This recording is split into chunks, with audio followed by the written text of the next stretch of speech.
ناظرین السلام علیکم۔ انسائیڈ نیوز کے نئے پروگرام کے ساتھ میں ہوں ابراہیم راجہ، اور آج ہم بات کریں گے کہ چیف الیکشن کمشنر کی تقرری پر سپریم کورٹ کے فیصلے کی کہانی کیا ہے، اس فیصلے کے بعد کس قسم کا نیا آئینی طوفان کھڑا ہو سکتا ہے، سپریم کورٹ نے جس بنیاد پر یہ فیصلہ کیا اس کے دو اہم ترین نکات کیا ہیں، وزیراعظم آفس میں کس نوعیت کی فائل پہنچائی گئی تھی اور اس فائل کے 3 تشویشناک پوائنٹس کیا تھے،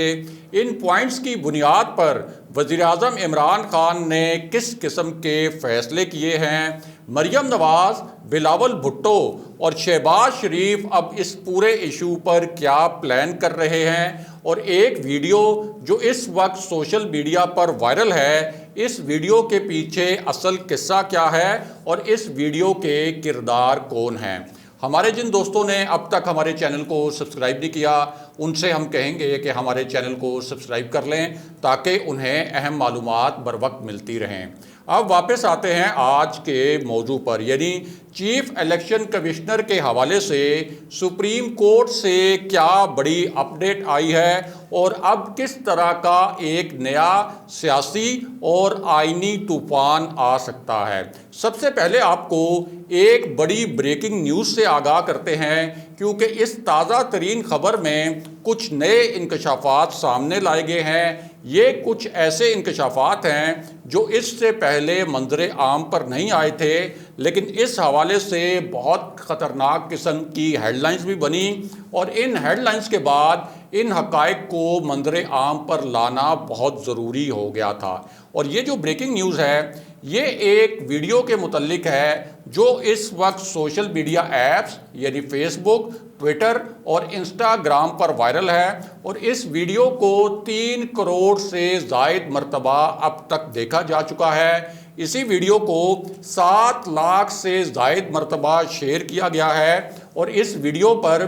15 لاکھ سے زائد مرتبہ کومنٹس بھی کیے گئے ہیں۔ اور یہ ویڈیو اصل میں ایک ایسے وقت میں سامنے لائی گئی جب کچھ انٹرنیشنل چینلز اور خاص طور پر بھارتی میڈیا نے بہت ہی خوفناک خبریں چلائیں اور بہت خطرناک نوعیت کے دعوے بھی کیے گئے، اور یہ جو دعوے تھے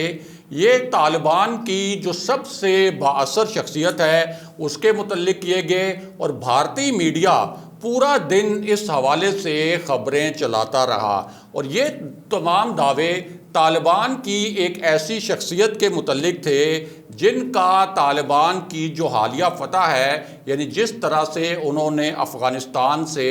امریکی قبضہ چھڑایا ہے، اس فتح میں اور اس پوری پیش قدمی میں اس شخصیت کا کردار سب سے اہم مانا جاتا ہے۔ اسی شخصیت کو ملا عمر کا بھی سب سے قریبی شخص مانا جاتا تھا، اور ان کے متعلق طالبان کی صفوں میں یہ کہا جاتا ہے کہ اس شخصیت میں انہیں اصل میں ملا عمر کی جھلک نظر آتی ہے، اور یہ شخصیت ہیں ملا عبد الغنی برادر، جن کے متعلق بھارتی میڈیا نے ایک ویڈیو چلا کر ایک خطرناک ہیڈ لائن گھڑی، اور اس ویڈیو اور ہیڈ لائن میں یہ دکھایا گیا اور یہ سنایا گیا کہ قطری وزیر خارجہ کابل پہنچے ہیں، وہاں ان کا صدارتی محل میں استقبال بھی کیا گیا، لیکن یہ جو استقبال تھا اور یہ پوری تقریب جو قطری وزیر خارجہ کی آمد پر سجائی گئی تھی، اس میں قطری وزیر خارجہ کا استقبال افغانستان کے نائب وزیر اعظم عبدالسلام حنفی کی جانب سے کیا گیا۔ اس کے علاوہ اسی ویڈیو میں یہ بھی دیکھا جا سکتا ہے کہ قطری وزیر خارجہ کی افغان وزیر اعظم ملا حسن اخند سے اور طالبان کے جو دیگر رہنما ہیں ان سے تو ملاقاتیں ہوئیں، اور یہ تمام رہنما اس ویڈیو میں نظر بھی آئے، لیکن ان ملاقاتوں میں اور اس ویڈیو میں ملا عبد الغنی برادر کہیں نظر نہیں آئے۔ اب اسی بنیاد پر بھارتی میڈیا نے ایک گھناؤنا کھیل کھیلنا شروع کیا، اور بھارتی میڈیا نے دعویٰ یہ کیا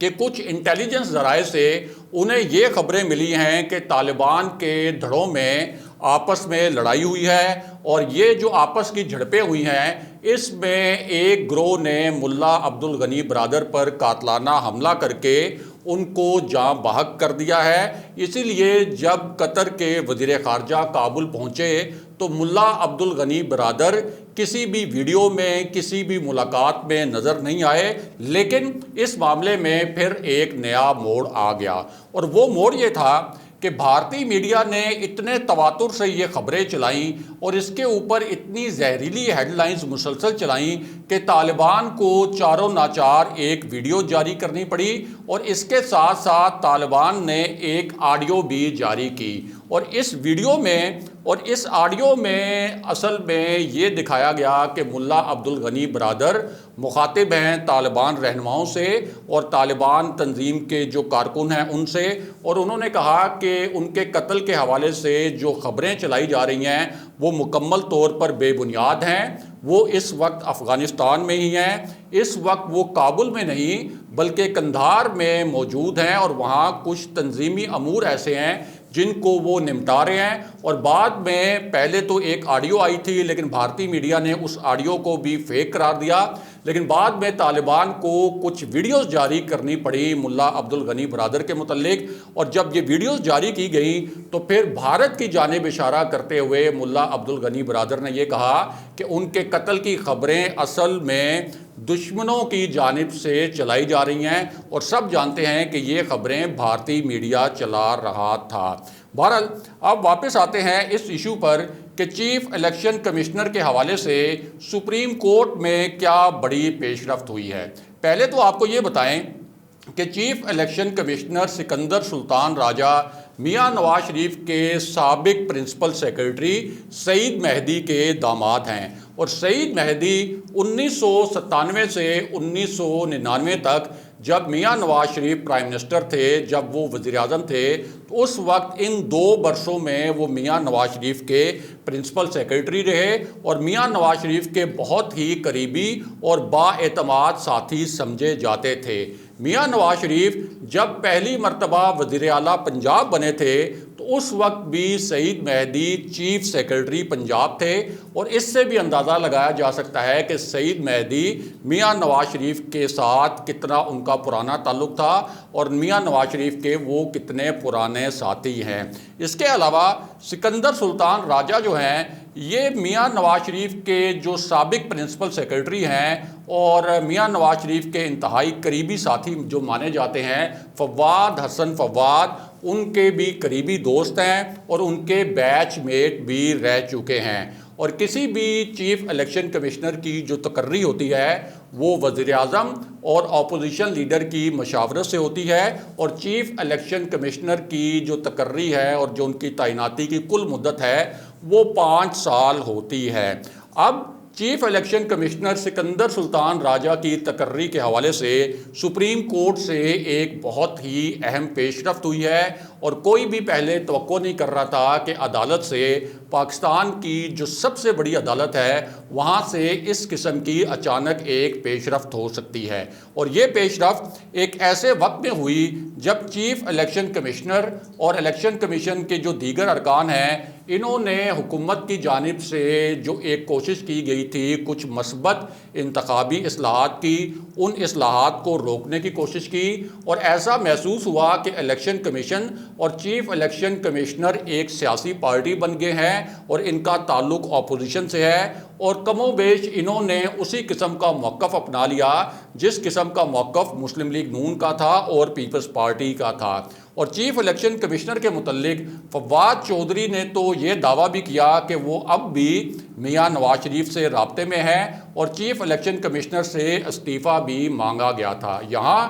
ایک بہت اہم بات یہ بھی ہے کہ اس وقت الیکشن کمیشن کے 2 ارکان ایسے ہیں جن کی تقرری پینڈنگ ہے۔ ان کی جو مدت ملازمت تھی وہ جولائی میں پوری ہو گئی تھی، اس کے بعد وزیر اعظم عمران خان نے اپوزیشن لیڈر کو یعنی شہباز شریف کو ایک خط بھی لکھا تھا اور اپنی جانب سے ان 2 تقرریوں کے لیے نام بھی تجویز کیے گئے تھے، لیکن شہباز شریف نے جان بوجھ کر اس معاملے کو لٹکایا ہوا ہے تاکہ یہ جو 2 ارکان کی تقرری ہے یہ بھی پینڈنگ رہے اور اس طرح ایک نیا ایشو اپوزیشن کو مل جائے جس کے اوپر وہ سیاست کرتا رہے۔ اب یہ جو پورا ایک پس منظر بنا ہے جو ہم نے آپ کے سامنے رکھا، اس میں ایک آپ یہ کہہ سکتے ہیں کہ سپریم کورٹ کے حوالے سے بہت اہم پیش رفت ہوئی ہے، اور چیف الیکشن کمشنر کی تقرری کے حوالے سے یہ بہت اہم پیش رفت مانی جا رہی ہے۔ اور ایک ایسے وقت میں جب حکومت نے 3 ایسی اصلاحات تھیں، یعنی 3 ایسی انتخابی اصلاحات جس کے اوپر تمام پاکستانی یہ چاہتے تھے کہ یہ اصلاحات ہوں، مثال کے طور پر کہ اوورسیز پاکستانیز کو ووٹ کا حق ملے، مثال کے طور پر کہ جب بھی کوئی رکن صوبائی اسمبلی منتخب ہو یا رکن قومی اسمبلی منتخب ہو تو 60 دن کے اندر اپنی نشست کا حلف اٹھائے، تاکہ یہ نہ ہو کہ وہ 3 سال 4 سال حلف نہ اٹھائے، اور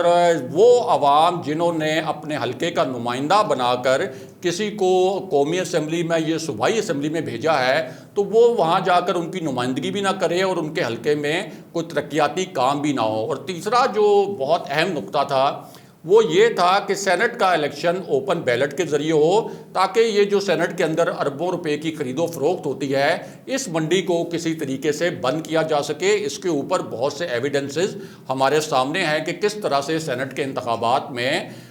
خرید و فروخت ہوتی ہے اور کروڑوں اربوں روپے کے یہ ٹکٹ بکتے بھی ہیں، اور اس کے بعد ایک ووٹ کی قیمت بھی 15 20 کروڑ میں جاتی ہے۔ تو یہ جو قانون سازی تھی الیکٹرانک ووٹنگ مشینوں سمیت، یہ جو 3 نکات ہم نے آپ کو بتائے، اس کو روکنے کی کوشش کی چیف الیکشن کمشنر نے اپوزیشن کے ساتھ مل کر، لیکن اس پورے معاملے میں اب ایک ٹوسٹ ہے، اور یہ ٹوسٹ آیا ہے سپریم کورٹ سے۔ تو معاملہ یہ ہے کہ ایک وکیل ہیں جن کا نام ہے علی عظیم آفریدی، اور علی عظیم آفریدی سپریم کورٹ میں ایک کیس لے کر گئے تھے، اور یہ کیس تھا کہ چیف الیکشن کمشنر سکندر سلطان راجہ کی تعیناتی کے خلاف یہ باقاعدہ ایک درخواست لے کر علی عظیم آفریدی سپریم کورٹ گئے تھے۔ اب پہلے تو یہ جو پوری ایک درخواست تھی اس کی ان چیمبر سماعت ہوئی، اور کچھ عرصہ یہ سماعت چلتی بھی رہی، اور لگ یہ رہا تھا کہ یہ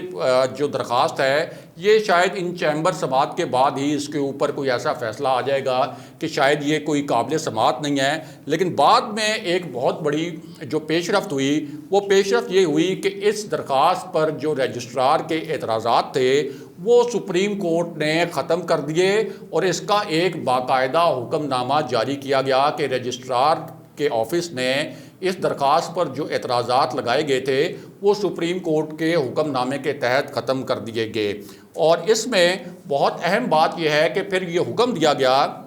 کہ یہ جو کیس ہے یعنی چیف الیکشن کمشنر کی تقرری کا، اس کو کھلی عدالت میں مقرر کیا جائے، یہ بھی عدالتی حکم نامے کا حصہ تھا۔ اور اس حکم نامے میں کہا یہ گیا کہ ہمیں یہ دیکھنا ہوگا کہ چیف جسٹس آف پاکستان یعنی سپریم کورٹ کے چیف جسٹس کی مشاورت کے بغیر کیسے کسی بھی جج کو چیف الیکشن کمشنر تعینات کیا جا سکتا ہے، یا کسی بیوروکریٹ یا ٹیکنوکریٹ کو کیسے کسی جج کے مساوی ایک درجہ دے کر چیف الیکشن کمشنر لگایا جا سکتا ہے۔ سکندر سلطان راجہ بھی ایک سابق بیوروکریٹ تھے، اور ان کی تقرری پر حکومت اور اپوزیشن کے درمیان مشاورت ہوئی تھی، لیکن بہت اہم اور ٹیکنیکل نقطہ سپریم کورٹ نے